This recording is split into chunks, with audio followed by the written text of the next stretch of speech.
Well, never thought I'd have one of these in my hand. Wow.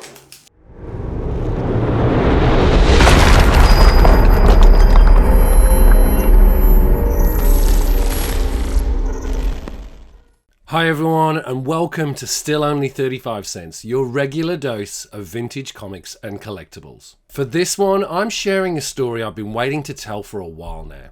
How I bought and sold one of the most valuable comic books in the world, Superman Issue 1. But also how I discovered a secret controversy surrounding the book, as well as one that has potential to send waves around the comic collecting community. But before we get started, if you're new to the channel, please consider hitting that subscribe button and ringing the notification bell for future videos just like this one. Superman Issue 1 hit the stands in the summer of 1939, a year after the character had first debuted in the iconic Action Comics Issue 1 back in April 1938. Created by Siegel and Schuster, the character of Superman was an instant hit, and as a result, a year later, he got his own title, cementing his popularity and becoming the very first hero to star in more than one comic magazine simultaneously. Superman Issue 1 is notable for a few things. First, the iconic cover and art, which is based on the first panel of artwork from Action Comics number 10 by Siegel, but with an added ornate frame drawn by Leo O'Malley, who had photostatted and cut out the original panel before adding the now iconic frame. Second, the striking pin-up on the back cover, which is now used by DC Studios as their logo for James Gunn's new DCU.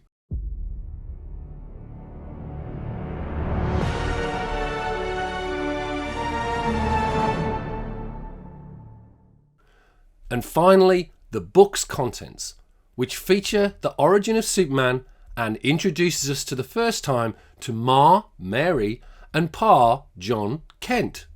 Interestingly, Superman Issue 1 was originally intended as a one-shot, and as such, the number 1 does not appear on the cover or the indicia. However, the book sold so well that it was quickly converted into an ongoing series. But how the hell did I manage to secure a copy of this incredible Grail issue? Well, back in June 2024, a UK auction house that I regularly buy from, Excalibur Auctions, revealed that they had both a 3.0 CGC restored graded Batman Issue 1, as well as a 1.8 CGC graded Superman Issue 1 that they had recently discovered and had coming up in their next auction. I was already bidding on some other books in that auction, but had no intent on bidding on the Superman issue. However, for some reason during the auction, I checked the FMV of the Superman 1.8 CGC grade and saw that the book looked undervalued and decided to put in what I thought were cheeky bids, expecting that the book would go for a lot more. I certainly wasn't expecting to win. We move on to the last lot of the day, lot 518. The other big boy, Superman number 1, 1939, first solo title for Superman. And again, this has not been pressed or cleaned. It was taken straight over to the US, graded, came back as blue, 1.8. There are only 33 copies higher graded than this in the world. There's only 78 in total. You've got 45 on the internet. I start with me at £50,000 on commission. 55,000 in the room. Room bid first at 55. £55,000. 60,000 on the internet. I'll take 62 in the room. 62,000 in the room. Next bid is 62 in the room. Need to bid, Terry. That's it. 65 is next, internet. I've taken a split bid in the room at 62, spoken bid of 62. £62,000. 65 on the phone. 65 on the phone. Phone bid, sorry internet, the phone bid got in first at 65, so it's a room bid, Terry, please. I'll take 68 next on the internet. I'll take 68 or 68 in the room. 68 on the internet. £70,000 on the phone. at £70,000 on the phone. 70,000, 72,000 on the internet. In Australia at £72,000. We're down to Australia and California. £72,000. This is still worth it. This is still worth every penny. This is a 1.8, higher than a 1.5. 75 on the phone. 75 on the phone. 75,000 pounds. 75,000. You're out on the internet. We're in the States at 75,000 pounds on the phone. 78,000 pounds in Australia. 80,000 is next. Ironically, that last bid of 78,000 was going to be my last bid, but to my surprise, the US bidder didn't bid and I ended up winning the book for the hammer price of £78,000. As you can imagine, I was super excited when I was finally able to pick up the book in person from Excalibur's office in King's Landley, just outside of London. Alright, I'm about to get the Superman #1.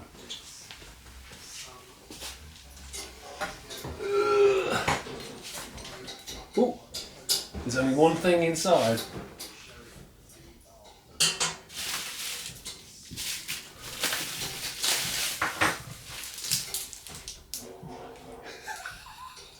Well, never thought I'd have one of these in my hand. Wow. And here it is up close. It's a beautiful looking copy. Has a small issue with a mouse or rat bite on the top corner there. But overall, this is a stunningly beautiful copy. Back cover also with that famous image that's now used in the DC Studios logo. Really happy to get this book, and a must for any Superman collector. Superman, issue 1 from summer 1939. Beautiful. With this incredible book now in my hands, I started to research on the history of the book, and it was then that I discovered an incredibly controversial surprise. According to old Audit Bureau of Circulation files, all up Superman issue 1 had a total print run of 900,000 copies, all of which sold out in just a little bit over a month. Again, illustrating just how popular Superman was right from the very start. However, it turns out that Superman issue 1 had 3 different printings. A first print of 500,000 copies, a second run of 250,000 copies, and finally a third run of 150,000 copies, again confirmed by old Audit Bureau of Circulation files. I only found this out when I was researching a mysterious line in the grader's notes on my copy of the book. Page 32, second, now on sale. Unsure of what this meant, I searched that term and Superman issue 1 on Google and came across an entry on the CGC boards about the subject of Superman issue 1 and its various printings. So how do you tell the difference between the first, second and third printings? Well, it comes down to a subtle, specific detail on a house ad for Action Comics issue 14 featured on the last page of the comic itself. In the first printing of Superman issue 1, the ad features the words "on sale June 2nd. However, in both the second and third printings, that ad simply says "now on sale." Reading through the thread, I discovered that CGC hadn't officially recognised these printings until March 2024, and that change only happened after a lot of discussion and community pressure on the CGC chat boards to get the policy changed. CGC now lists details of the various printings in the grader's notes, but it wasn't a proactive decision, more of a reaction to community feedback. The problem, though, is that CGC have been aware of the multiple printings for a while, as was highlighted by CGC board moderator at the time, CGC Mike. Now, Given how critical this difference is, especially for a book that is potentially worth thousands, you have to wonder why it took CGC so long to recognise this.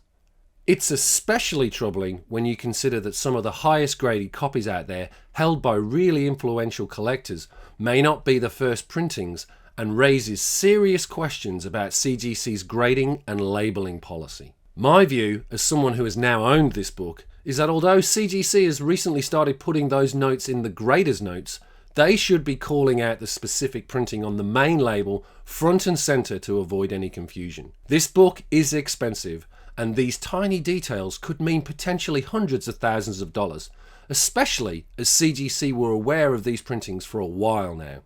Sadly, after owning the book for a little while, I had to let the book go, as I needed to cash in to help fund our renovation project. So I decided to sell both my Superman issue 1 along with my CGC 5.0 graded UK price variant of Hulk issue 1. After talking to a number of auction houses to get the best deal, I eventually settled on Heritage Auction and dropped the book off at their London office so that it could be featured in their June 26th Comics and Art signature auction.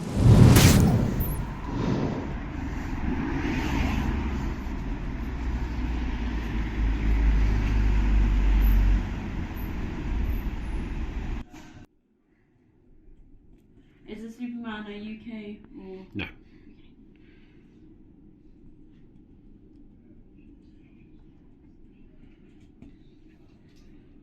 just like to sell them?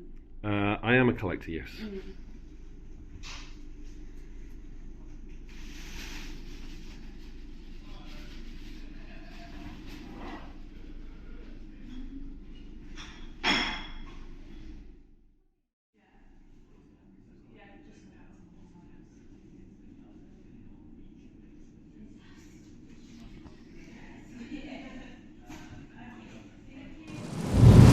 $500, will you give me Next book is our 5,500? book, Bid go Superman 55. 1, It's 52 lot and a half on the 9, cup and we 1, can hear it drive. 102. Any other bids at Prior 5,500 to and there the should be. bidding If so, closing let's and bid going to now for property bidding, it was at 5,500. Last chance. Fair 92,500. warning. Let's All see bids in how at we go. 52.50. This And book is ending. 52.50 takes it home and it goes to Here it is. 7201. That is my last lot for just a little bit, and I will invite Brian back up to the podium. Brian was the guy who I actually consigned the book with, so it's great to see him selling this one for me. Let's see how we go. Thank you very much, Kimberly. And we're going to continue on with lot 102, Superman number 1. 92,500. Let's go to $95,000. $95,000. How about $100,000? Making it even $100,000. And the increment jump. Increments jump at $100,000, so be the first one there. This is Superman number 1 in 1.8, only 38 higher than this 1.8. $100,000. $110,000. Now I need 120. Only 38 higher than this 1.8. That's how rare Superman 1s are. To have a 1.8, and there's only 38 higher graded copies. Let's go $120,000. I'm at 110,000. Do I hear 120? Let's go $120,000.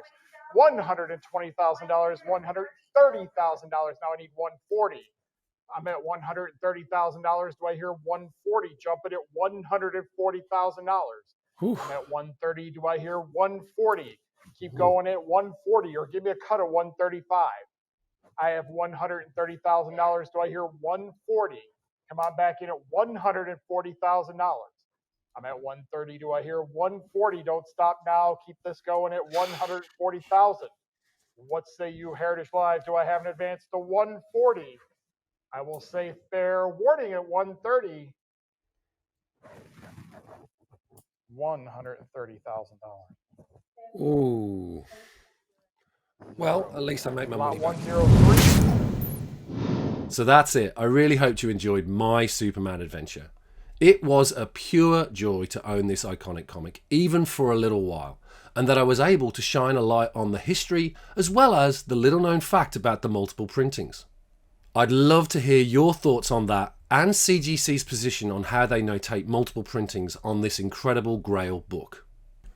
We've just launched channel memberships here on Still Only 35 Cents. For just $2.99 US a month, you can join the other price variant members to gain access to exclusive member-only videos and live shows. All the proceeds raised from memberships will be going to the Hero Initiative. And with that, thanks as always for watching. Take care of yourselves, see you next issue, and stay super.